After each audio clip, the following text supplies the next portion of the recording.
l'impression que les cabinets et les membres des cabinets constituent une technostructure entre, j'allais dire, le pouvoir législatif et le pouvoir exécutif, pardon, et l'administration centrale.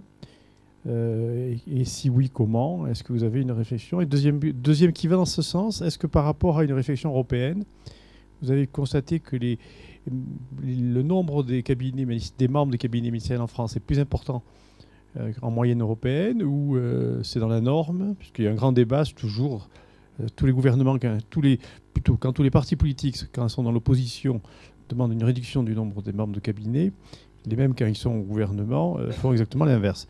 Alors, est-ce que vous avez une analyse un peu comparative? Alors, une analyse comparative, non. Très peu, même si elle fonctionne effectivement dans la manière ne serait-ce que de définir le personnel administratif. Et donc dans certains pays, le personnel administratif, c'est un peu ce qui correspond, nous, au personnel des membres de cabinet. Donc ils vont changer à chaque fois. Donc c'est très variable d'un pays à un autre, et notamment par rapport à ce que vous décriviez, dans quelle est la forme d'administration du pouvoir.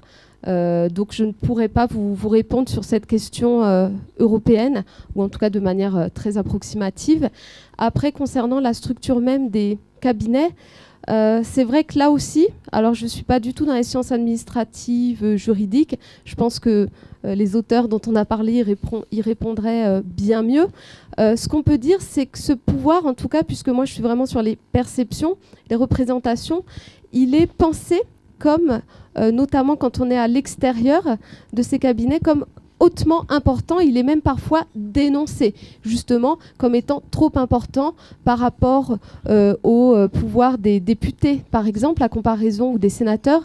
Elle est souvent citée en exemple, alors soit parce que des conseillers mettent en avant le fait qu'ils ont plus de pouvoir en étant dans un cabinet qu'en étant à l'Assemblée nationale ou au Sénat, voire même parfois des élus de province qui disent finalement qu'il faut bien mieux, dans son petit carnet d'adresses, avoir une personne ou deux dans un cabinet. C'est bien mieux que de connaître 10 ou 15 députés ou sénateurs. Donc là, je ne pourrais pas vous répondre sur le registre structurel organisationnel, mais en tout cas dans la perception, c'est quand même pensé comme un haut lieu de la décision et de la possibilité d'action politique en France. Parfois, c'est aussi dénoncé, bien sûr. Oui. Moi, j'ai été sensible à ce que vous avez dit à un moment sur l'impuissance et sur le sentiment d'impuissance. Je crois aussi qu'effectivement, on ne peut pas généraliser à l'ensemble de tous les cabinets. Et on voit bien qu'effectivement, Bercy est aussi un État dans l'État, enfin, etc. Bon. Mais ce que je voudrais voir, c'est quelle est l'analyse que font lucidement les conseillers, et notamment, j'allais dire, les plus récents en activité. Parce qu'il me semble qu'il y a quand même une conjonction. Enfin, pour moi, un cabinet, c'est aux limites d'un no man's land où se croisent des influences, des personnes, et où finalement ça dépend des conjonctures, ça dépend des rapports de force, enfin, ça dépend de tellement de choses que c'est difficile de généraliser. Mais quand même, il me semble que, comme vous l'avez dit très bien, les médias imposent un rythme qui fait qu'il y a une déperdition pour certains et qu'ils sont dans une réactivité plutôt que d'être dans l'action. Ils passent une partie de leur temps à ça. D'autre part, ça a été dit, on en a parlé là, la dimension de ce qui échappe désormais à l'État français parce que ça passe au niveau européen et où finalement il y a un gros problème. Il y a on en a parlé, l'intergouvernabilité, enfin, et donc l'interministérialité, etc., qui fait que une partie de la négociation, elle ne se passe pas à l'intérieur du cabinet, elle ne se passe pas entre le ministre et un, mais elle se passe dans les réunions interministérielles, bon, avec en plus les arbitrages derrière. Il y a cette dimension, là aussi, qui est dite, qui est que le cabinet peut être, alors, dans le meilleur des cas, l'interface, dans le pire, entre le marteau et l'enclume, entre effectivement la haute fonction publique, et où on sait bien qu'il y a certains directeurs généraux de services qui ont au moins autant de pouvoir qu'un conseiller ministériel, si ce n'est plus. Hein. Bon. Donc, du coup, La question, et puis il y a les exigences du politique derrière. Enfin bon, bref, c'est un peu. Et parfois, certains le disent, c'est le grand n'importe quoi en fait. C'est-à-dire que bon, c'est les injonctions contradictoires dont l'intervenant tout à l'heure parlait. Et du coup, moi, par rapport à tout ça, c'est qu'est-ce qu'ils vous disent alors, vous faites de la sociologie clinique, ça ne veut pas dire de la psychanalyse. Ils ne sont peut-être pas allongés sur votre divan tout à fait, mais c'est-à-dire que est-ce qu'ils disent vraiment, à un moment, est-ce qu'ils admettent, certains vous l'ont dit, qu'ils sont nus, sont à poil? Parce que ça me fait penser quand même au livre de Corinne Lepage, Tout va très bien, Madame le ministre, où elle raconte des choses, voilà, parce qu'elle, c'est pas une professionnelle de la politique, elle a tendu à le devenir un peu, mais enfin bon, elle n'était pas à l'origine, on va dire. Et du coup, elle dit, moi par exemple, j'ai ouvert le journal Le Monde, un jour il y a marqué, voilà, le cabinet du ministre, machin, elle dit, j'étais même pas au courant, enfin, bon, voilà, il y a des choses, ça se décide, hein, puis en même temps, c'est un terme commode, cabinet, c'est aussi un terme commode pour les médias, c'est un lieu, voilà, mais en fait, c'est une nébuleuse, personne ne sait jamais vraiment où ça se situe, bon, voilà, enfin, où se situe exactement la prise de décision, c'est ce que je veux dire, bon. Donc du coup, moi j'aurais tendance à dire, à privilégier, disons, une vision, je ne sais pas si elle est pessimiste, mais qui est une vision assez lieu de pouvoir indéterminé et relativement impuissant, même s'il y a une mythologie qui consiste à continuer à lui donner beaucoup de pouvoir. Mais est-ce que c'est vraiment partagé par des conseillers récents, ou est-ce que non, ils ont vraiment le sentiment, heureusement qu'ils sont là pour tenir la boutique, parce qu'ils ont quand même du pouvoir. Avant de répondre, je voulais présenter Arnaud Mercier qui interviendra demain. Voilà, spécialiste des réseaux et journaliste. Oui, alors pour répondre à votre dernière question, parce qu'il y en a plusieurs qui ont été soulevées, oui, la lucidité, elle apparaît. Alors c'est très souvent vers la fin des entretiens. C'est vrai qu'au début, c'est plutôt la mise en perspective de la trajectoire, puisque je travaillais plutôt sur le mode des récits de vie politique, avant, pendant, après cette expérience en cabinet, voir si elle s'est renouvelée. Mais c'est vrai que oui, même certains, comment on pourrait dire ça, de manière étonnante, moi-même, au début, j'étais sans voix, je ne savais pas comment rebondir par rapport à leur lucidité. Et même une franchise, un franc-parler, qui se retrouve aussi dans le film d'ailleurs de Pierre Scholler.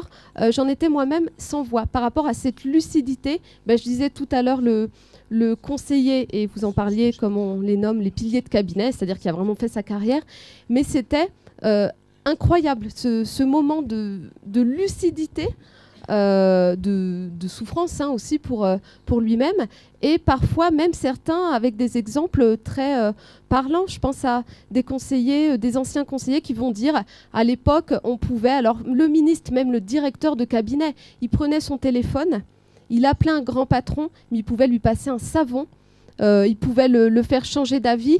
Là aujourd'hui, un directeur de cabinet, un ministre qui ferait la même chose, mais il pourrait passer pour la risée devant le monde entier, surtout s'il s'adresse à une multinationale. Et donc, la lucidité, oui, je la trouve, y compris dans des illustrations extrêmement parlantes. Un ancien aussi conseiller, donc plutôt sous l'ère Mitterrand, qui mettait en avant l'utilisation du showbiz. Il disait à l'époque, c'était les personnes du milieu artistique qui avaient envie de se montrer à côté de Mitterrand, qui étaient flattées. Aujourd'hui, c'est presque l'inverse. C'est les politiques, c'est nous qui courons, qui essayons de se montrer à côté des personnes socialement valorisées, très actuelles, sportifs, icônes diverses et variées du monde du spectacle. Et donc, ces instants de lucidité, oui. Donc oui, la lucidité, elle est là. Et je pense qu'elle joue énormément dans les contradictions, voire la souffrance ou le malaise de certains, notamment après coup sur cette expérience. Monsieur, parce qu'on va passer aussi à l'intervention suivante. Monsieur Vérac, vous voulez poser une question avant qu'on passe à...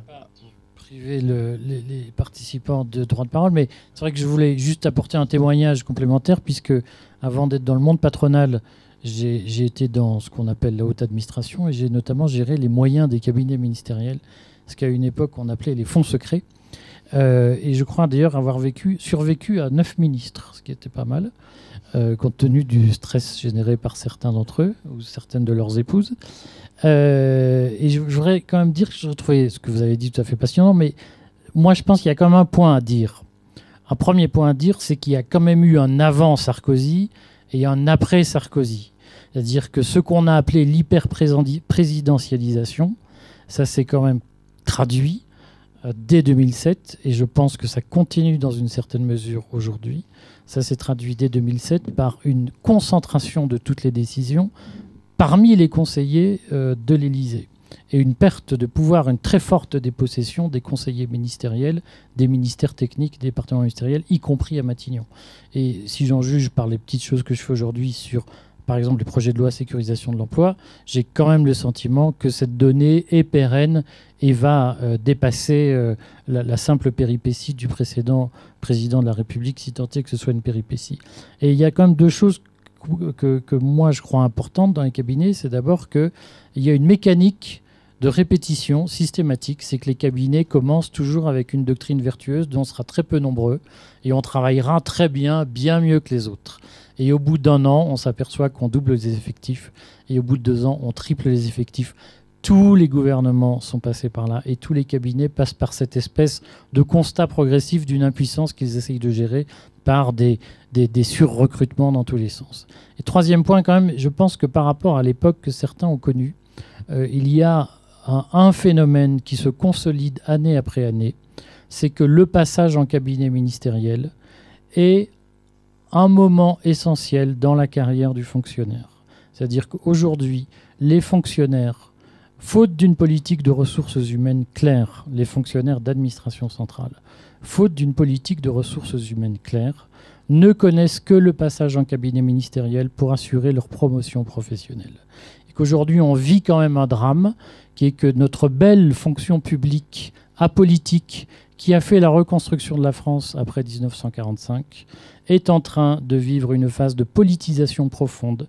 Et aujourd'hui, quand on devient haut fonctionnaire, la première démarche pour assurer sa carrière, c'est de prendre une carte de parti politique.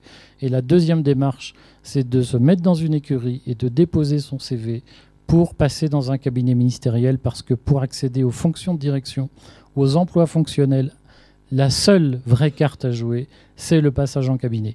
Et ça change fondamentalement la donne de la neutralité politique. C'est-à-dire que vous avez dit toutes les croyances totalement, je ne les qualifierai pas, des conseillers ministériels sur le service public. En réalité, il y a aujourd'hui des écuries. Il faut aller, lorsque le gouvernement change, il faut aller à la grande bibliothèque du Conseil d'État, écouter les conversations et voir comment se font les nominations en cabinet. Et ça n'a rien à voir avec du service public. C'est une logique de carrière et une gestion de copinage, d'écuries, ce qu'on appelle les écuries depuis Sciences Po. Et je pense que c'est quand même un des drames que nous vivons aujourd'hui, c'est qu'aujourd'hui, le service de l'État, c'est d'abord une gestion de carrière, mais je le dis de façon polémique, chacun modérera mon propos et le corrigera comme il le souhaitera, bien entendu. J'ai tout un passage sur les cabinets comme accélérateur de carrière, même si parfois l'un n'empêche pas l'autre. Mais c'est le meilleur accélérateur, ça c'est sûr, les hauts fonctionnaires le disent très bien. Peut-être par rapport à la distinction que vous faisiez tout à l'heure, ceux qui vont rester ensuite. Et, voilà, il y a quand même quelques petites nuances, en tout cas de mon point de vue.